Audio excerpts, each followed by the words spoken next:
Okay, today we have my review on the AR-7. Now, lots of people will say, oh, it's a toy. It looks like a toy. It's plastic. It comes in black and it comes in mossy oak camouflage. I chose the black because I can always paint it whatever color I want it. It is like an ABS plastic. It's compact. It's like 16 inches tall. It's lightweight. And it was originally developed in 1958-59 by Eugene Stoner, the same guy who actually designed the AR-15 and the AR-18. And what you do is you pull this. It's brand new, so you pull the buttstock off, and everything is held inside. Hopefully you can see this since I don't have a cameraman here. We'll put the live round away, and comes with 2 magazines. I bought an extra one. The barrel comes in here.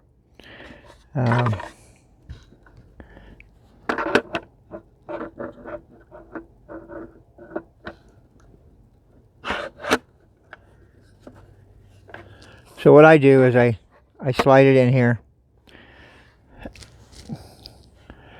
and it's got a thumb screw right here.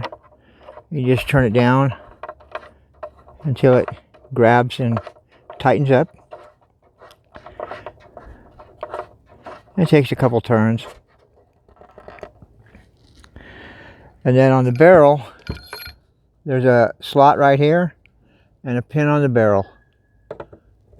So you put that in like that, and you just tighten the nut down.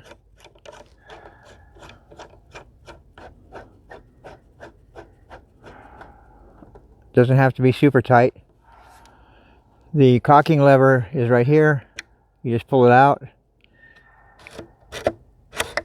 and it's ready. You take the magazines out. There's a little thumb release right here. They just drop out. It's right here.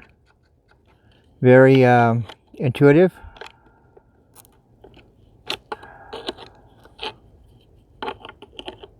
Now like this.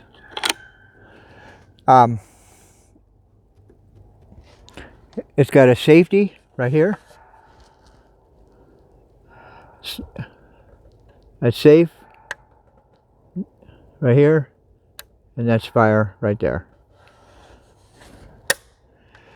There's not a lot of creep in the trigger. It's not a hard trigger to pull, but there's not a lot of creep, so it's good. It's got an orange front sight that you can adjust back and forth for windage. It has a peep sight in the back with a screw that you can adjust for elevation. And I have used my P51 can opener to loosen it and readjust it. It floats. Once it's in the buttstock, it floats. It's good when you're down in the river, say you're prospecting or whatever, and you drop it in the water. You can swim over and grab it or fish it out. To break it down, you just undo this nut again, pull it apart, undo this nut. Quite a few turns.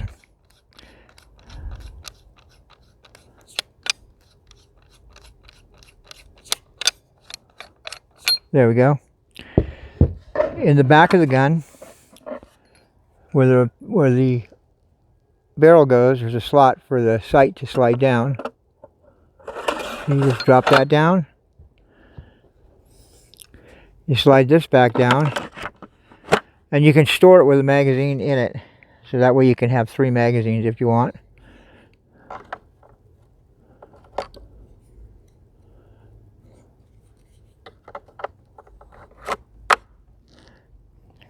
And just like this, they all go back together.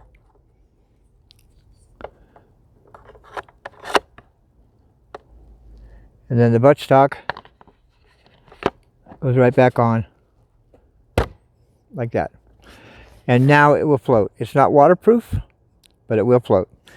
This is made by Henry Arms. It's the U.S. survival rifle. Like I said, it was developed in 1958 or 59 by Eugene Stoner, the guy, Mr. AR-15 and Mr. AR-180 or AR-18. And it's an amazing little pilot's rifle for the Air Force. They used it for a while. I think originally they came out with 22 Hornet. This is 22 long rifle. The nice thing about this is it can fit in any pack almost. I carry it in a sling pack, but you can carry it in any pack. It doesn't take up any space. It doesn't take up any room or weight. And I can easily carry this and 500 rounds and not even feel like I'm carrying anything. With 22 long rifle, super light and super easy to carry.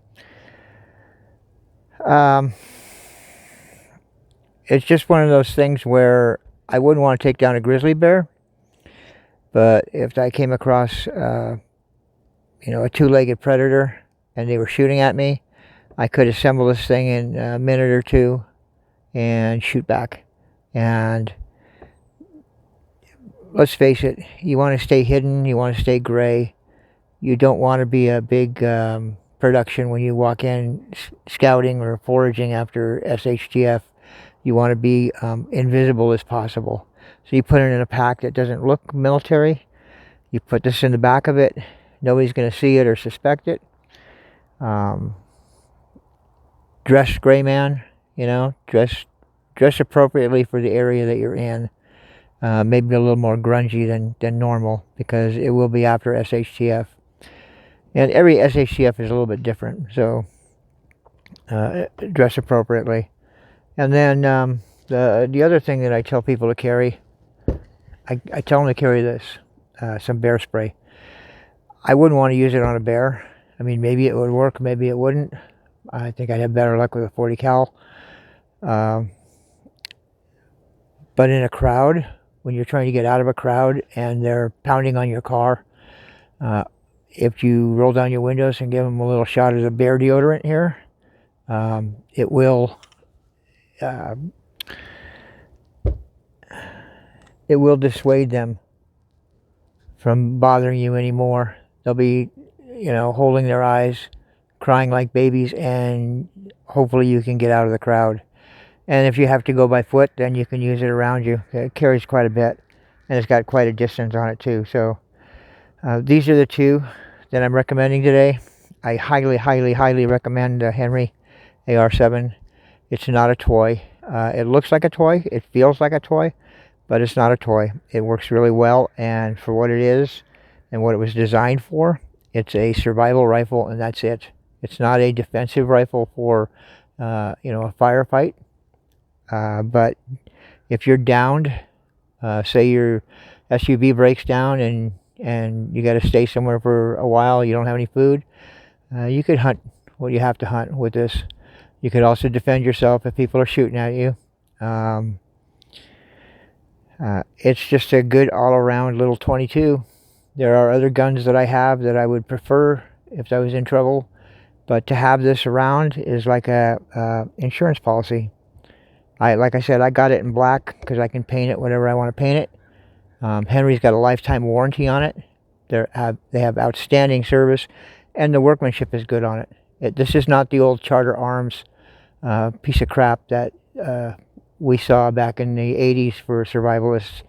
This is a completely revamped AR-7, and they did a absolutely splendid job on this. It's a wonderful piece of work, and well worth it. You can get butt packs for it. You can put a sling around it, a 1-point sling. There's so many things you can do. You can even get a scope for it, but it won't fit in the buttstock with it. But you could carry the scope separately and mount it on it. It uses like a 22 scope.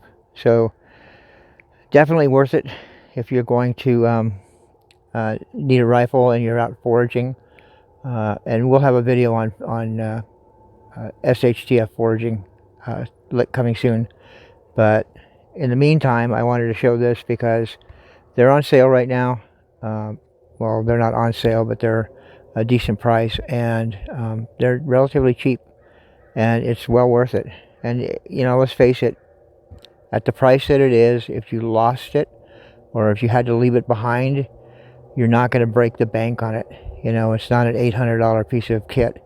It's you know, I think I paid around $3.25 for mine. Can't quite remember, but I'm sure you can get it cheaper than that. We're in California, so we can't buy online. We have to buy through a FFL. You know, California's a communist state, so what can I say? But anyway, definitely worth looking at. I would suggest that you take a good hard look at it. And if you get a chance, try one out. See if you have somebody that you know has one, ask them if you can go shoot it, because it's a great little gun, and I highly recommend it. In the meantime, watch our videos. I would appreciate it if you subscribe and comment. And other than that, Patriot Zero out.